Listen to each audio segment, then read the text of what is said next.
Hello, and welcome to the Leap to Success podcast, where we highlight incredible women entrepreneurs who are taking bold leaps in business and life. I'm your host, Mary Gaul, and I believe that success is built through connection, contribution, and celebration.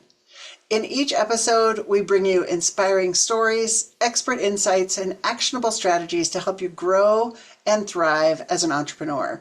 So let's dive into today's conversation. I am so excited and delighted to introduce you to our LEAP community member, Bonnie Iserman. And I'm so excited for her to get to share her brilliance with you today. So Bonnie, welcome to the show. Tell our listeners a little bit about your story and what makes you so awesome. Sure. Excuse me. Thank you, Mary. I Mm-hmm. really appreciate it and excited to be here as well. So what makes me awesome? I will get into that, but I will tell a little bit about my story. I've spent Yeah. really over a decade just building bridges between people, data, and systems through service. And so I actually started in ministry. I worked my way through startups and consulting, and eventually I added millions to revenue through customer experience transformation. And I believe what makes me awesome is that I think I help leaders rediscover curiosity, which isn't really a workplace thing. It's a personal thing. It's actually a thing that I think makes us the most unique as individuals is our actual curiosity. So I like to bring that back into play. I like to unlock engagement and really help people build trust, especially when stakes are high. So I think my superpower is like turning complexity into clarity and really turning vision into measurable outcomes. I love that. I love that. And there's so much for us to dive into there, right, with your story and starting in the ministry piece, but that thread that goes all the way through now experience and helping people build trust and all of those things, right? That thread is you are able to help people feel a level of comfort, whether you're using the tech user experience and making the user experience for technology better, or you're in a room with somebody and now working with leaders to help them really show up authentically and build those people skills and it's all about the experience, right? Which I love because we need people like that to help guide us through those kind of experiences where we're not maybe so comfortable or not showing up our authentic selves and maybe not having fun, right? I love that you brought Yeah. in play into that conversation as well. So kind of take us through some of those defining moments in when you made leaps from one kind of career into the next. Okay. Okay.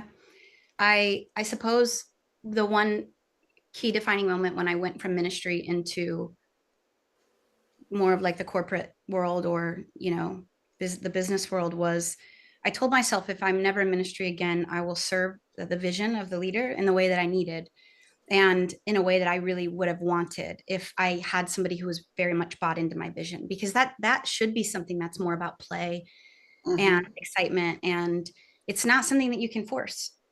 And Yeah. so I just told myself, look, I'm just going to get to know the vision and I think that'll help me with the day-to-day responsibilities. And that was interesting just because of how quickly it allowed me to absorb and move. And I didn't realize how quickly I was going to be able to create different roles in different organizations, but really in every organization I've been in, I have created that. And, more recently, when I was working, especially with data, I think there was a huge defining moment when I was in a room with executives, and there was some managers and directors as well.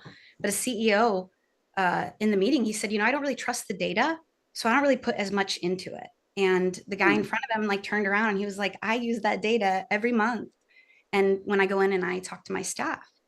And so, that disconnect between leaders and, people who rely on these systems, it kind of lit a fire in me because I noticed as we were implementing different technologies that we stop oftentimes once the go live date hits. And at that point, we've really missed the mark on what we acquired the technology to do. And so leadership turnover oftentimes can be very high too. So you go through a process of purchasing something that you want to be able to launch. And does the leader who, really pushed to have that project, do they have the support to go forward and really make it go live? And I think that actually can impact people's lives, their livelihood, and other things. And so when I experienced that in this room, I recognized more and more it is about data and dashboards.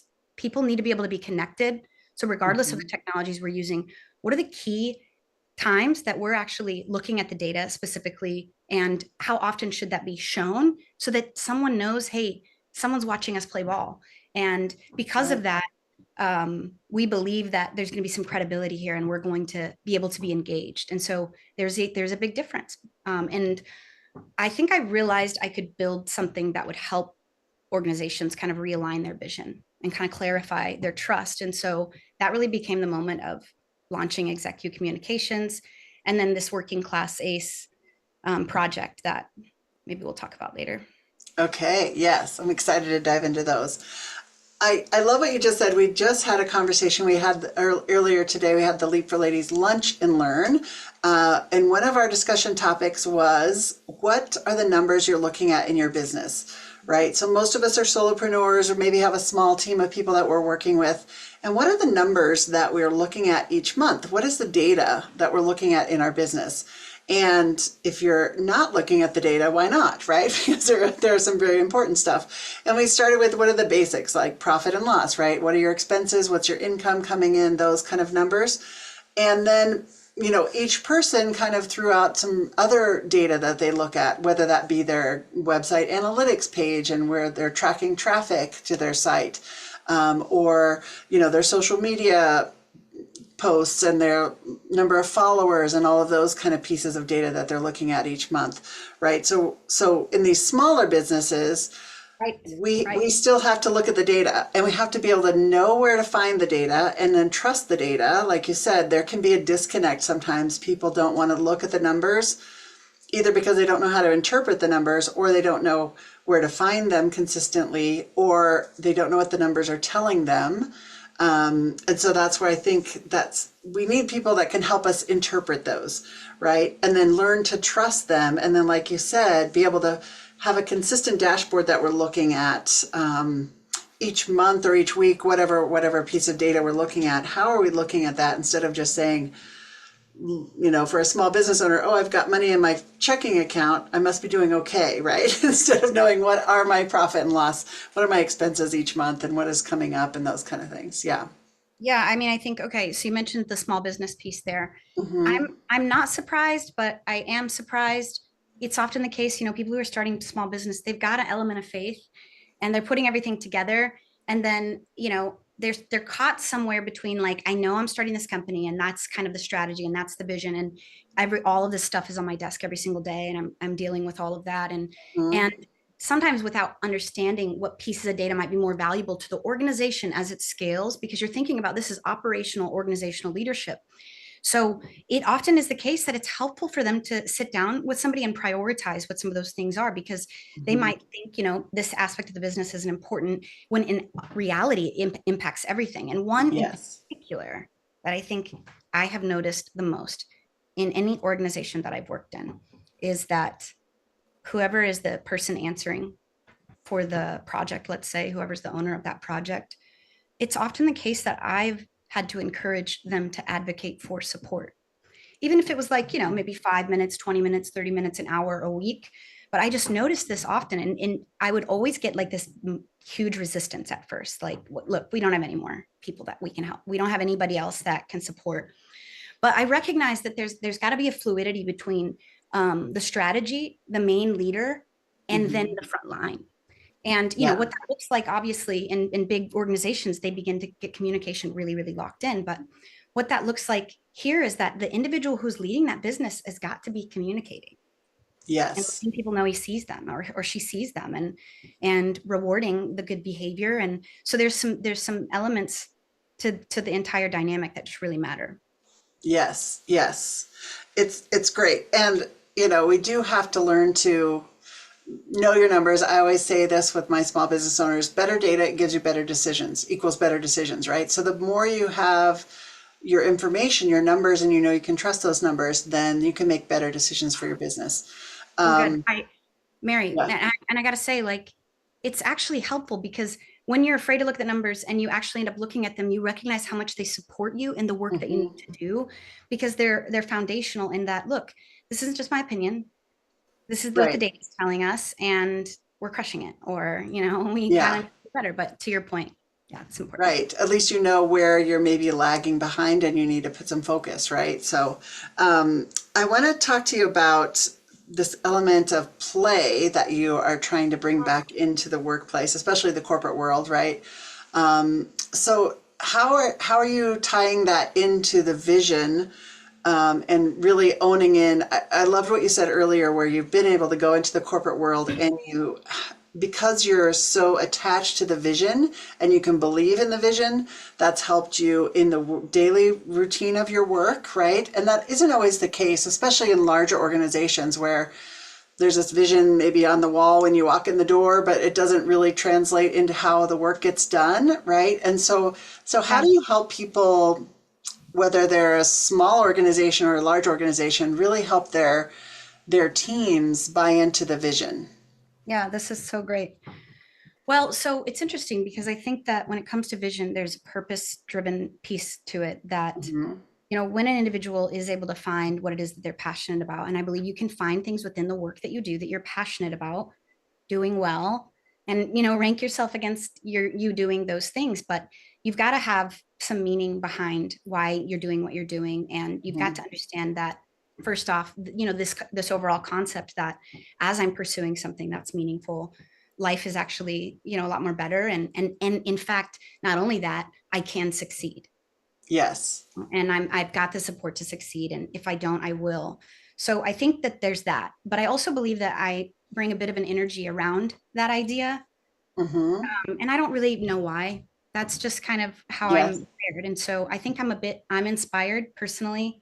I'm passionate, I get excited about things, I get really geeked out about things, and um when when you mentioned the element of play, I think it's Hmm. incredibly important. I think it's incredibly important.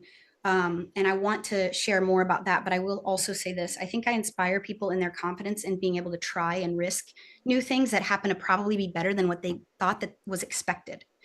And that I Okay. think is a big thing that I do with any organization that I work in is I'm attempting to inspire their younger leaders or their leaders that are more entry level to Hmm.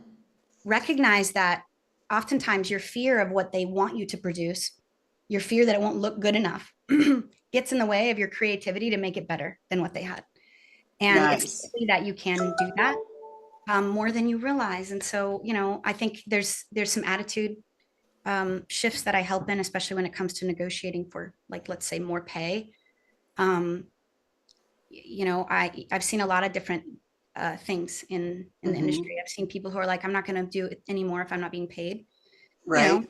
these weren't always people I worked with, but you've got your different networks. Well, I'm not gonna do more if they're not paying me, or okay, I'll ask for this raise, but if they don't give it to me, then forget it. Like I'm Right. quitting essentially. And I think that you need to go in to that conversation with your attitude and your mind made up Hmm. about how you're going to behave afterwards. You've got to answer mostly to yourself first, Yeah. and you're to be true to yourself. And I do recognize that kind of what we put out does come back. And I'll say to that point, there have been times in my leadership where I was maybe going too fast, or I was too hung up on an idea or a vision that I don't think I always handled things well. Yeah. Yeah. Um, so creativity is very, very impactful, and it has a lot to do with, I think, even conflict resolution. But creativity and play are so closely aligned, and they're very closely aligned with curiosity too. And Yes. it's a game. It's essentially, life in a way is a bit of a game. In that, people either want to play with you or they don't. You think about like going to the playground at recess or whatever that might look like. Is if you're a great playmate, people want to keep playing, Yes. and there's also another game that you can play, and it's a power game. And that's really a game where it's win lose. It's a very Right. will based game. Whereas Hmm. play is like, how can we make this win for you and for you and for you? I don't know yet, but I'm going to look for that. How can we have both over one or the other? Yes. I And so love that. I think that there's an ambiguity, ambiguous space when it comes to creativity where you're taking in information and determining like what could this be, and then there's some rules. And then Yeah. there's rules on the playground. So it's like, Hmm. don't be a jerk. I personally, I like the rules of chess. You know, Yeah. don't be a poor sport. Shake your, thank your opponent, thank your contender, Yes. and recognize when I'm saying thank your contender, I'm also just thinking about the circumstances of life. because it's often the Right. case that those are produced from things that we haven't personally addressed. And so when we are overwhelmed with the circumstances in our life, if we can take a moment to reflect and Mhm. consider how we might be able to improve our reaction to that situation, because perhaps that's what's really driving it, now we begin to kind of slay that dragon, I guess, as they say. Yes. So Yes. Carl Jung said that the creation of something new it does not come out of the intellect, but out of the play instinct. The creative plays with the object it loves. Oh, So nice. I think that goes back to curiosity. It goes back to love. And if you're Hmm. cleaning a floor, you can do that to the best of your ability and be proud of that and come back and look at that. And Right. so I think that's one piece. And then the other piece would be service, like Hmm. serving without kind of a chip on your shoulder. So being willing to do the extra work. Maybe you don't get the credit, but you sure get the learning. Right. Right. Yeah. I love that. I love that. And I'm creativity is one of my, and fun are two of my top five values, right? So I love Okay. finding Yeah. a way, how can I make this fun? How can I be creative in whatever work I'm doing? And, how can I create, I love to create that collaboration, those win-win situations, right? For my clients. And I love to see that in others. I have two clients who are just now collaborating on a big project together, and it just makes me so happy to see them working together and being in alignment with what they both want to achieve with their businesses, right? So Yeah. it's really important to find those people that you can play with, right? And that you choose to play with, and then Right. establishing those rules, right? We're both going to behave like professional business people, and here's what I'm going to do, here's what you're going to agree to do, and let's make that agreement and then let's move forward, right? So I Okay. think So that's such a basic thing, but it's sometimes we need to talk about it again instead of making the assumption that the other people all think the same way we do. I mean, that's actually exactly accurate. So you Mm-hmm. just talked about trust Mm-hmm. and trust on both sides. We can agree that we're looking at the same item of trust between our relationship. Yeah. That can be on a big continuum when it comes to some sort of like principle based negotiation. Because on the one hand, you can be an individual who is like very like faith driven and we don't need anything in writing. And I'm going to have your back. You're going to have my back. Yeah. We're going to be courageously generous. And on the other side, you can have someone who wants to get everything in writing all the time, no matter what. Mm-hmm. And, there's blind spots for both sides.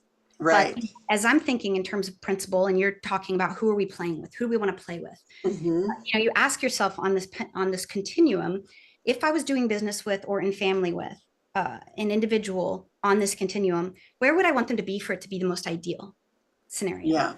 And I like to like think about that. And I believe that the answer is you want someone with both. You want someone with balance, both over one or the other.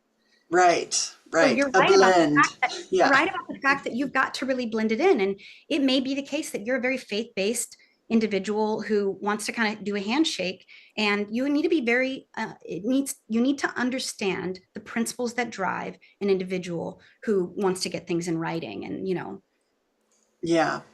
Yes. And as long as you know that about each other, again, this comes down to, I think, that curiosity at the beginning of any working relationship and saying, let me find out about this person. Are they the kind of person that needs everything in writing, or are they the kind of person that needs more detail or less detail, or they want to have meetings every week or once a month, right? So that curiosity comes back, and there's fun ways to learn about somebody too, right? It doesn't have to be check this box. Let me learn all these things about you, but right. that can be part of the fun of learning to work with somebody new, is really getting to know them and being curious about how they work, what are their work styles, how can you work with them to support them, but also maintain your boundaries, right? So we don't want Yeah, to it's not a just, bad thing if they have yeah, preferences. For you to care about somebody's preferences is for you to simply, well, that's for you to serve them in a way. right. And so it's not as heavy of a lift as we think. And in fact, it means a lot. Of course, there are a lot of people who, Mhm. in many cases, don't have preferences. Maybe they've never even had the opportunity. And so that stuff is Right. for them, They've for never a been long time. asked. Right, Yeah, yeah, right. yeah, Yeah. It's yeah. interesting because we are creatures that can mimic. And Hmm. if you're out to learn and your intentions are good and you see incredible leaders that you would like to model the behavior after. Oftentimes when you're trying to model behavior that you don't fully understand, the understanding begins to come with it. And Mm-hmm. you mentioned like having fun. So there would be times that I would be meeting with teams. Before we would get started, I'd say, look, we're going to go around and do a fun fact. And Mm-hmm. obviously, to your point, you want to be creative about that. Yeah. People would share stuff and they would be surprised. They'd be talking to each other like, oh, I didn't know that you did that. I didn't know that you did Right. that. And so I think if you can get people to light up at least once in maybe your interaction with them, or you can take them somewhere in a way that gives them a little bit more skill and a little bit more even self-control, then you're able to have a great interaction. Yes. Love that. Love that. Um, I want to go to some of the leaps, right, Yeah. that you've taken, and you've been through a wide variety of industries and people that you've worked with and levels that you've worked with. But what are some of the exciting projects and goals that you've got going on right now that you want to share with our listeners? Yeah, I mean, that's perfect. That's a great question. So one project that I'm especially excited about is actually a principle-based negotiation test assessment that I'm developing, and Nice. really it's built around the idea that there are patterns that are really more a form of math when it comes to conflict, and we've, I believe, stripped math a bit out of the emotional intelligence space for far too long. And so I'm really testing whether we can improve somebody's conflict navigation, not by increasing their emotional sensitivity, or adding even to that word bank necessarily, but by using measurable pattern based approaches that reduce harm, I think, and minimize suffering. So I will kind of pause there and share why that matters deeply to me. And of course, Okay. we can talk more about it. But I've worked with and I work with and advocate for people who've really been heavily impacted by trauma. Mm-hmm. And I think that that seems to be one of the biggest, if not the biggest, indicators of an individual's success later on in life is what adverse events were they exposed to or not exposed to, and how does that impact them? And so, many people are really trapped not only in silence but in poverty, and they can't Mm-hmm. afford therapy, they can't afford coaches or polished language. And if we could kind of give them something that's measurable that could improve their conflict game, I believe that there are many individuals that have a heart for integrity and creativity and growth and those types of things. But when they're hitting the conflict around them as they're attempting to grow and improve, um, Mm-hmm. maybe they don't always show up properly. And that was certainly the case with me. Excuse me. For years, I was like, I just don't get the language, you know? Yeah. I'm learning to kind of create data sets for people to personally interact with and contribute. But I also, in this project, would really like community members to be able to contribute to the work publicly and even look through the data publicly to capture their own understanding of, of what they see. And that's the curiosity in the Yeah. data. So I actually Yeah. believe in this instance, it really is a measurable reduction in suffering. I love that. I love that. Um, and on whatever level, but conflict is such a heightened emotion, period, right? Any conflict, and there's people that try to avoid it at all costs, and then that harms them because they're not showing up and advocating for themselves necessarily. Or there are people that are constantly looking for conflict and just pushing that button in others, right? So having some tools that anyone can use is so powerful. So I love that you're building that model and those tools. You mentioned that people in your community could kind of give you some feedback or help with the data sets. We will have, if you have a link, we'll put it in our show notes for everybody to be able to reach out to you and follow along with that project as you keep developing it, because that can be really just such a game changer on Yeah. so many levels for people, right? If they're able to have this conflict resolution tool and able to negotiate with their boss for time off or a pay raise or, the next level promotion, those kind of things can be life changing for families, right? For generations to come. So Yeah. Yeah. I I mean, love like the that. people in your life that this, I believe, I'm calling it right now Heritage for the Working Class ACE, because ACE was a study that was done on um, by Kaiser over an extended period of time. on individuals who were facing adverse childhood events and how that impacted them in the future.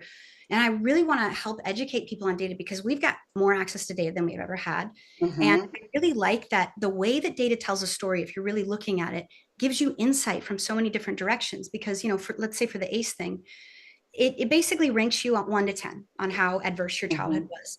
And then it kind of, data has a way of being two different points that connect at a certain time. And so it follows these people, over a period of time. And then it says not so much that, okay, if you're an ACE of a 7, you're definitely going to deal with these things, but that those who had a 7 more often dealt with this, might Right. be prepared. And so I believe that that's an important piece. And the other important piece is just that when it comes to heritage, it seems to me heritage is something that's passed down Mm-hmm. in Yeah. order to help you deal with the world. And we're struggling to know what to do, especially those who come from adverse childhoods. And so I just want to give one example. So let's say that you're a kid who got hit every time that they were asked a question. Mm-hmm. You're going to go into the adult world and maybe be offended almost when other people are asking the boss questions and confused and you won't really know, you won't really recognize, look, now I'm with my peers and there are certain things I need to say, and there's a certain way of carrying myself where I actually could say no, have a Yeah. positive outcome, and support myself better and not have to work so hard. So heritage would be like, how do I navigate the future? Some people, when they deal with adverse events, have they don't have the map for how to build relationships. Yeah. So I think what this does is it just gives a little bit better of a map so you can determine. The other thing was you mentioned needing these conversations maybe with your boss or with someone else. But one thing I want to make very, very clear to you is one of the biggest factors in this research that I'm doing is not so much those who want conflict, but those who are unable to step away when the conflict shows up because Yeah. they're baited into it or something. And by Mm-hmm. baited into it, I'm not saying that they're not part of the problem. If you're in a conflict, you're part of the problem and you've got to Right. figure out how to work it out. But your ability to step away stops enabling that situation. And Yeah. so I really think that people need kind of at bats around an ability to politely step away and handle some of those interactions. And what I'm doing research on is what is the most simplistic tools I can give to people so they can both disengage when it's going to be very will based, engage when it's going to be principle based negotiation, and play for the most part. Nice. And they can Nice. find me at execucommunications.com. Okay, great. And again, we'll have all the links in the show notes so that we can get those out to everybody. And if you're listening or watching this, you can go to the show notes, whatever platform you're on, and be able to find Bonnie's information and be able to connect with her. She has so many gifts to offer, and whether that be in the corporate world and helping the executives really hone in on what is the vision and how do we filter that down, right? And getting everyone kind of, I hate to use the word bought in because that's such a 80s, 90s word, but that's what it is, right? Getting everybody engaged. Right. And then building out this new data set, I think is going to be such a valuable tool for people who need that extra bit of help. And, we don't have classes taught to us in our school systems about how to build these more soft skills, right? How to handle conflict and how to have conversations that we need to have, how to be curious instead of, squashing that down. We need to encourage that. So, Well, and I don't mean to interrupt. Obviously, I get no, go excited. ahead. But you said that we don't have the tools. In fact, we're not given the tools in school. And then Hmm. I think from what I've understood is that where you do get those tools is when you maybe get arrested or you end up in the court system, and then the court is attempting to teach you competencies you didn't learn. So what that Oh, tells me is there's a shadow in our society of people who don't have the competence, but they're not yet in jail.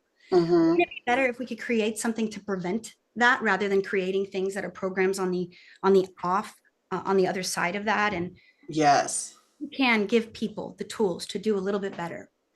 And it can take a few bricks off their chest. That's measurable reduction in suffering. But I think we'll be able to show with the data that we can do it. And perhaps if we're tracking that alongside ACE numbers for individuals who are willing to be part of the research program, um, then what we can do is map that among all of the ACE data and then give maybe a database for people to begin to look and maybe in terms of heritage for the ACE, I don't know, but Yeah. let's say you've got someone who's a 7 or a 9. Maybe there's like a poster board, or there's like a board where they can say, hey, this is what I've been through. You got this, you can do it. Here's what Yeah. you did for me, and things like that. But I think it'll be very useful. I appreciate Yes. So much potential there. So much potential there, Bonnie. I just love the work that you're doing. And again, matching the data with the human side and then putting some play around it, all, wrapping it all in play.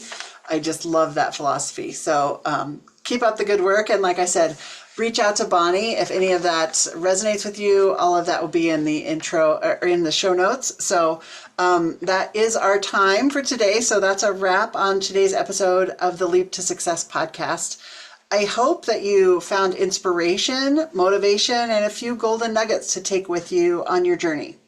If you loved the conversation that Bonnie and I had today, be sure to subscribe on whatever platform you're listening to this on so that you never miss an episode.